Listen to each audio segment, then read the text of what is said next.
今日の散歩は宮島。2線を徒歩で登り、ロープウェイで降りてお酒を飲みながら食べ歩きを堪能します。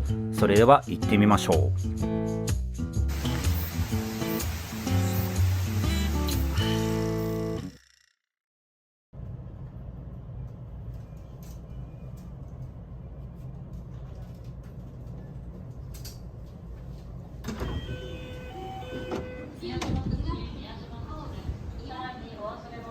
こんにちは、のぶしです。今日は妻と一緒に宮島を歩きます。JR 宮島口で下車。駅から徒歩で3分ほどの宮島口桟橋からフェリーに乗ります。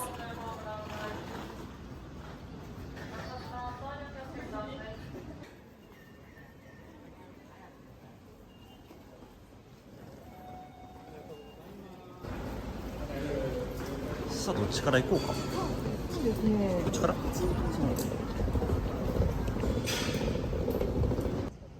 ここへは JR のほか、広電の路面電車でもアクセスが可能です。JR だと広島から30分420円。路面電車だと1時間半かかります。運賃は240円。フェリーは JR と松田駅線の2社があります。交互に運行していて、行きは300円、帰りは200円です。行きの方が高いのは宮島訪問税として100円がかかっているからです。JR は大鳥居に近づく航路を取っているのでシャッターチャンスが多め。今日は早めに乗れた松田駅線にしました。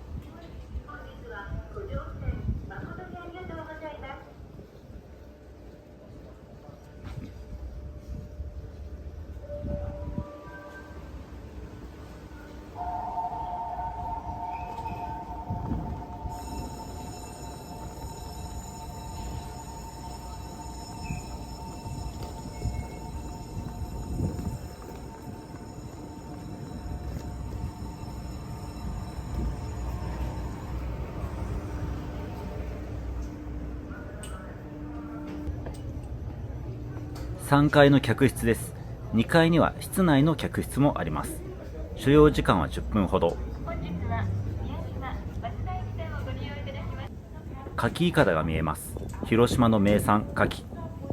広島ではいかだにぶら下げたロープや殻で牡蠣を育てます。最も美味しい時期は冬。通年で出ているものは地元で急速冷凍したものや別の産地からの仕入れが混ざることがあるようです。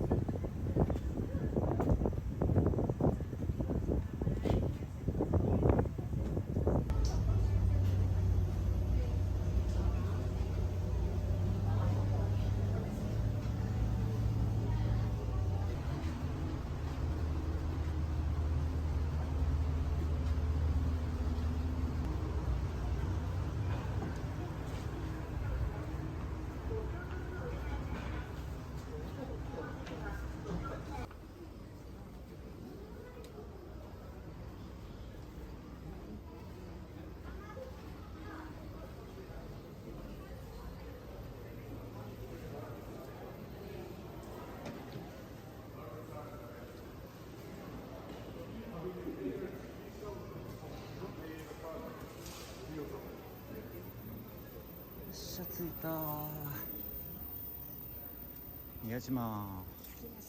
宮島に到着しました。正式には厳島と呼ばれる島です。じゃあ、食べたり飲んだりするのは後にして、とりあえずちょっと山登ってみようかね。行ってみましょう。行きましょうかね。右に進めば厳島神社。桟橋前の広場には平清盛像があります。平安時代末期、平清盛が社殿の整備を行いました。厳島は日本三景の一つで、この島にある厳島神社は海上に社殿を建てる独特の構造で知られ、1996年に世界遺産に登録されました。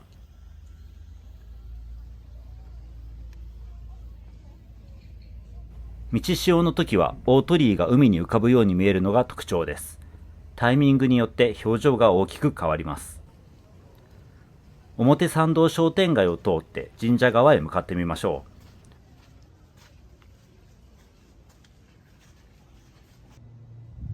途中で TOTO のおもてなしトイレがあります。観光案内所の役割もしています。こういった設備を整えるため、2023年10月から宮島訪問税が導入されました。それ以降、鹿の糞がなくなったり、ゴミ箱が設置されたりと、島内が明らかにきれいになりました。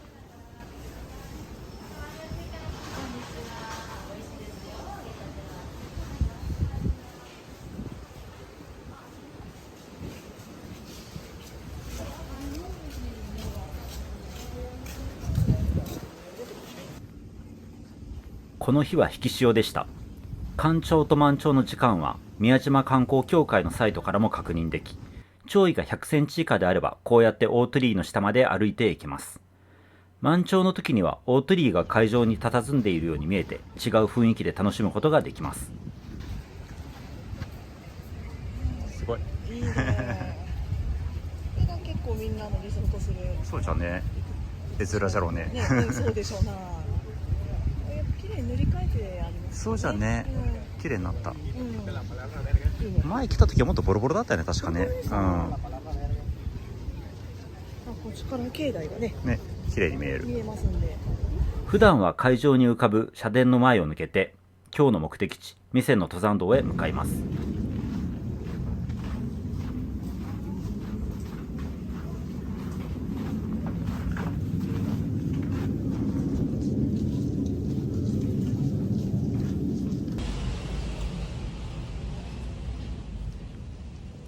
こっち側に来たことないけど、なんか意外といろんなお店があるんじゃね。美味しそう。いい香り。お腹がすく香り。弥山は標高535メートルの山です。そもそも世界遺産に認定されているのは厳島神社だけではなく、その前の海、そしてその背面にそびえる弥山も含まれています。弥山は徒歩による登山とロープウェイに乗って登る方法の2つがあります。今日は徒歩。登山のルートは何種類かありますが、一番無理のないもみじ谷ルートで登り、その後ロープウェイに乗って下山してみましょう。こ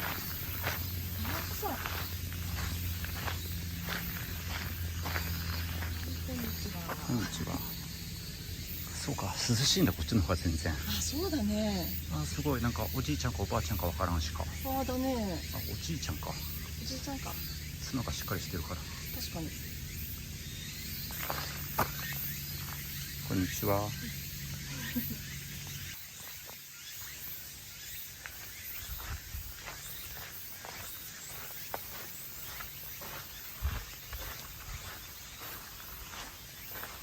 ごい。こ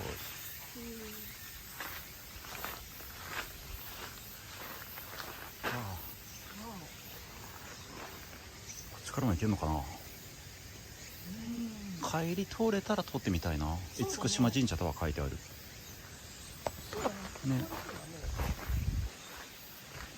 行けそう。弥山への登山口になるもみじ谷公園です。撮影した8月は鮮やかな緑が頭上に広がっていました。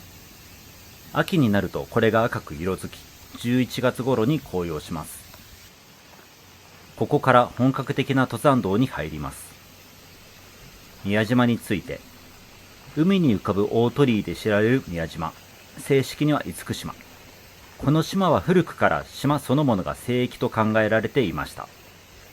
弥山の深い森や海辺の景観は古代の人々にとって神聖であり、島全体が祈りの場とされました。そのため陸地に不用意に上がらせない配慮が生まれ、参拝空間を海上に張り出すという独特の社殿配置が生まれたと言われています。最初の創建については諸説あります。伝承によれば6世紀から7世紀頃に小さな祠が置かれ、信仰が始まったと伝えられます。1168年頃、平清盛は厳島神社の大規模な造園を行い、現在のような回廊を伴う社殿群を築きました。これにより清盛は平家一門の守護として厳島を氏神化、宗教的な後ろ盾を築きましたが、造園の理由は単なる信仰によるものだけではありませんでした。まず武家出身の清盛が朝廷や貴族社会に対し自らの地位を示すための権威的な演出。次に瀬戸内海を抑える戦略の一環として重要な拠点を確保するためと言われています。その後、厳島は神仏集合の文化的な舞台となり、能や奉納芸能の場として発展しました。明治の神仏分離で宗教的な整理が行われた後、現代には日本三景の一つとして広く知られるようになり、1996年にはこのエリア全体が世界文化遺産に登録されました。宮島にはよく遊びに行くのですが、その度に世界遺産で生活する人の気分はどんなものだろうと不思議な気持ちになります。表参道の商店街や歴史的な遺産はインバウンド需要にはまり、今日では多くの人が訪れる観光地となっています。大変だね。大変あと700メートル。700短いようで長いようで。長いようで短いようで。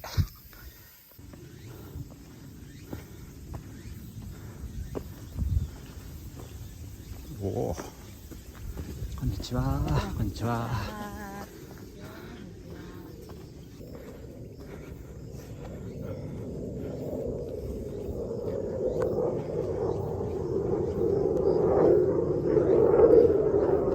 わはー、なかなかの景色。何をなんじゃろう。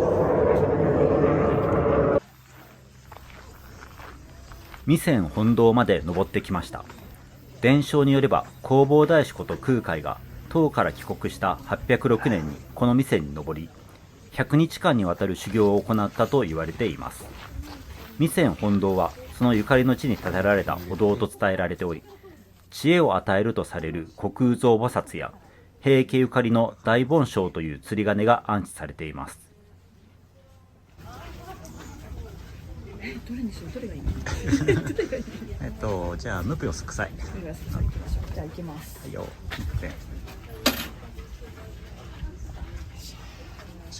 でそれを中に。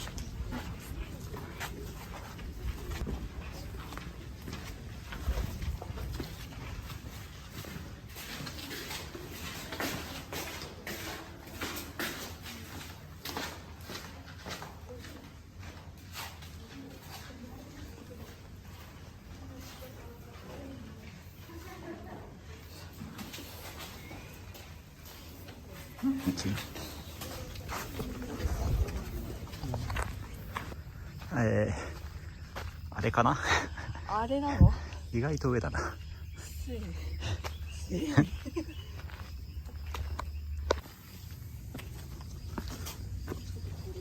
いよ。おお。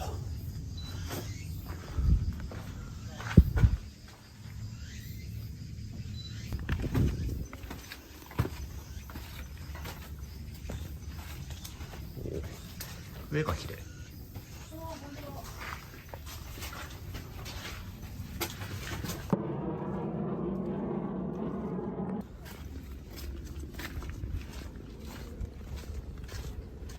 登山開始からおよそ2時間半、弥山山頂に到着です。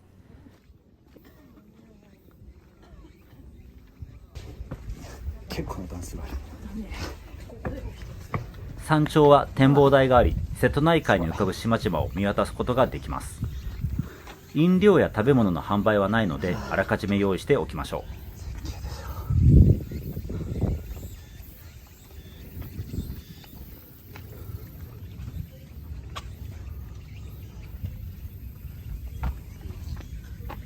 どの辺まで見えてんのかな。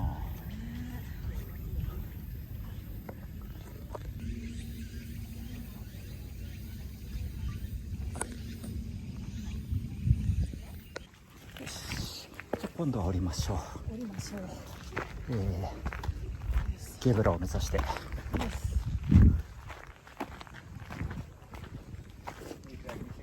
っちなんかあんのかね。一休みして次はロープウェイ乗り場に向かいます。そもそもロープウェイで登ってくることもできますが、その駅と山頂の間は700メートルほどの登山道になっています。油断は禁物。ちゃんとした靴や装備、飲み物などが必要です。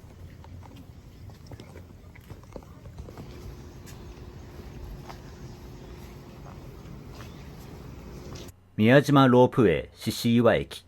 ここもちょっとした展望台になっていました。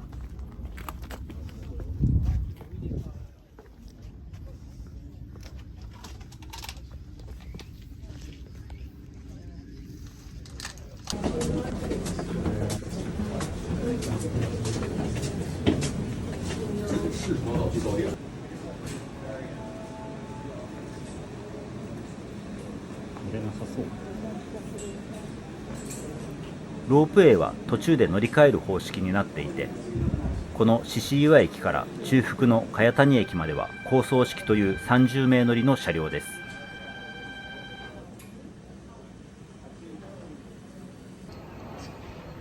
茅谷駅から麓の紅葉谷駅までは縦貫式という8名乗りの車両になっています。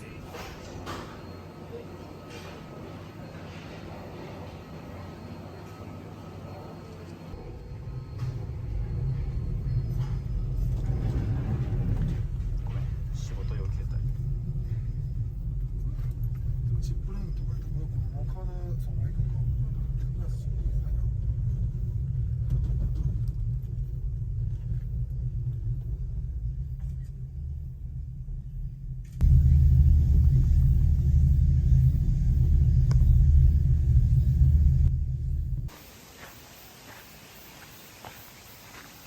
紅葉谷駅まで降りてきました。およそ4時間弱の登山を終えて、ここで一杯いただくことにしました。よし、お疲れお疲れ。よいしょ。飲みますか。よし。じゃん。氷がどう残ってると思う？残ってる音がしてたの。ちょっと残ってる。じゃじゃん。いいね、めっちゃ冷えてるぞ。ん。やったね。ありがたい。だいぶ。どうする？むさん、ほろ酔いで行く？これをこのまま行くよ。このまま行く？うん。ぜひ氷は戦利品である。いいね。むさんも。よいしょ。よいしょ。乾杯。乾杯いいっす。はい。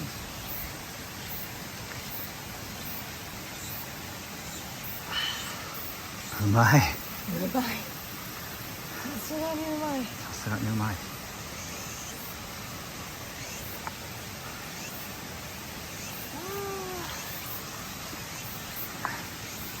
ひんやり。ひんやり。ほろ酔い。これは限定でございます。マスカットティー。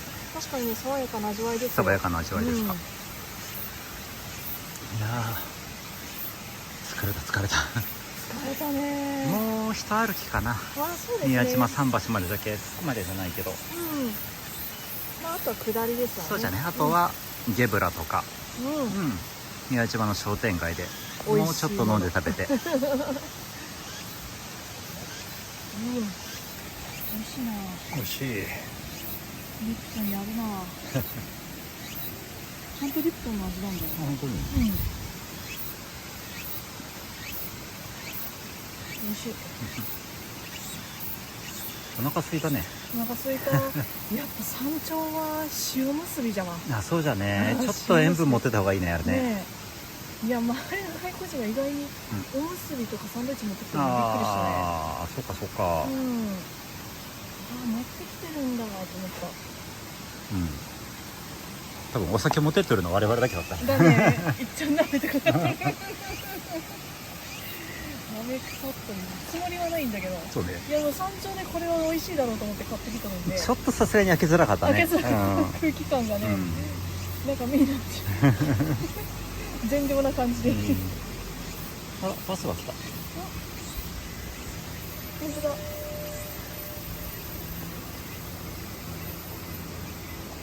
バス乗る？バスは紅葉谷から表参道の間をつないでいるようですが、結局満員で乗れませんでした。頑張って最後の一歩き。あ、違う違う。お酒飲める。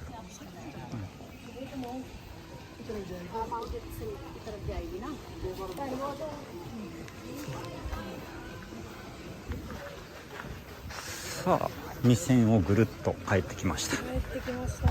飲むぞ食うぞ。飲むぞ食うぞ。これを楽しみに来るし、登山を。そうそうそうそう。まあ言うとね、うん結構山道は日陰でね、そうね、あんまり暑くはなかったね。暑くないんですが。うんだけどこの真夏ってほどでもないけど、だいぶロープウェイの方がだいぶ暑かったね。ロープウェイ暑かったです。ロープウェイ暑かったね。暑かった。潮が満ちてきました。朝は歩けた大鳥居の下が海に沈み始めています。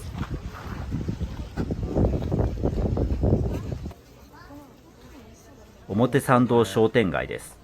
お土産や食べ物のお店が多く並び、私はいつもここ目当てで宮島へ遊びに来ています。あ、いってらっしゃい。どうでしょう。3種のアフォガード抹茶味でございます。宮島コーヒーの宮島コーヒーのアフォガードアフォガードですね。これですね。じゃあ早速いただきます。どうぞ。美味しい？あ、最高。マジで？たまらん。これはやば。めっちゃうまい。最高。あ、ナッツ入ってる。ナッツ食べて。いいの？うま見てこの層ですよ。大変大変美味しいです。うまい。すいません、広島レモンコークハイを一つと、はい、コークハイがお一つと、あと広島レモンビールを一つ。レモンビール、はい、ありがとうございます。お会計1600円です。はーい。はい、じゃあ、ちょっとですね、ありがとうございます。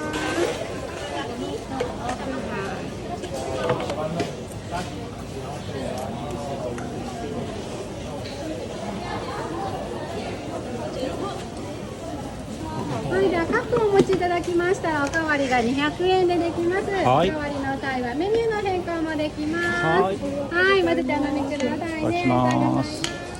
イエーイゲブラ。ゲブラ。ゲブラ。広島レモンを使ったお酒のお店。先ほどお店の人が言っていた通り、このプラカップを持っていけば、その日のうちは700円以下のお酒が200円でおかわりできます。神のお店です。表参道に3店舗あり、どこでもおかわり OK、飲み歩きに最高なお店です。食べれんじゃない？そうなのよ。それどうしようと思いながら。2杯目パイナップルラムサイダー。あ、そんなのあったんだ。本店限定だって。わお。それは知らなかった。パイナップルいいね。ね、爽やかな味。いただきます。はい。いざいざ。あ、美味しい。美味しい。いいね。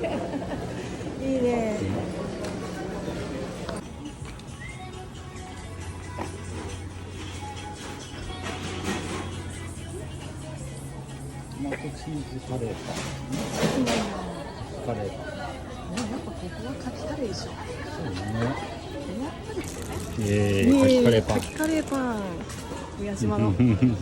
これを狙って鹿ちゃんが集まってくるので、ちょっと鹿ちゃんが。鹿ちゃんがね、集まってくる。そう。お酒も飲んじゃうんで鹿ちゃんね。ね。ここ気をつけないと。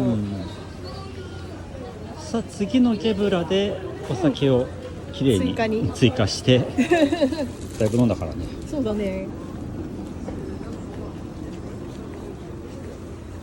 ああ、食いしん坊ですねこれね。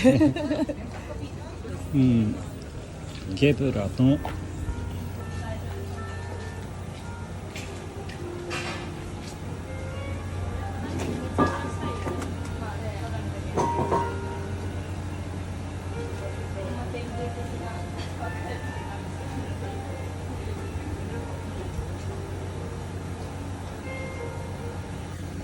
さあ2杯目が2杯目がレモン甘いレモンチューハイと、私は普通にハイボール、乾杯。近くにね鹿がいるんでちょっと警戒しながらですね。狙ってる感じがあるね。それプラスのこれが宮島有名でカレーパンでございます。ですね。中に牡蠣が入っているという。はい、結構ゴロッとしたのが入ってるんですよ。そうですね。行ってみましょう。いただきます。いただきます。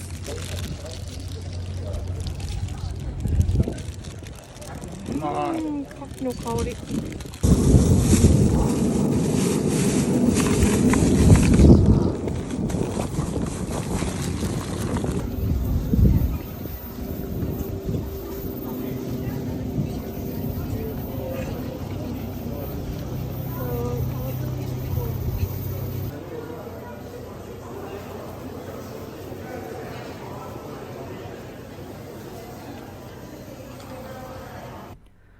今回は未線に登り、ロープウェイで下山、表参道でお酒と食べ歩きを楽しみました。